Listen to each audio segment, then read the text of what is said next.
After learning two really popular connectors in the last 2 days, today we are checking out a combination of both to express explicit sequentiality using 고 나서, today's grammar combines 고, and 아서, it is used to express a sequence explicitly. It implies that the first action is finished and then the second follows. Hence it would be best translated as either after doing or and then.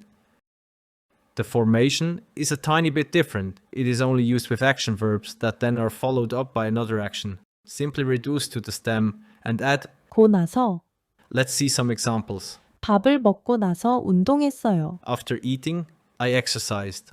공부하고 나서 친구를 만났어요. After studying, I met my friend. 세수를 하고 나서 이를 닦았어요. After washing my face, I brushed my teeth. That was already the most important there is to this grammar. Now try to connect two shorter phrases to build a longer one. Feel free to drop it down below in the comments.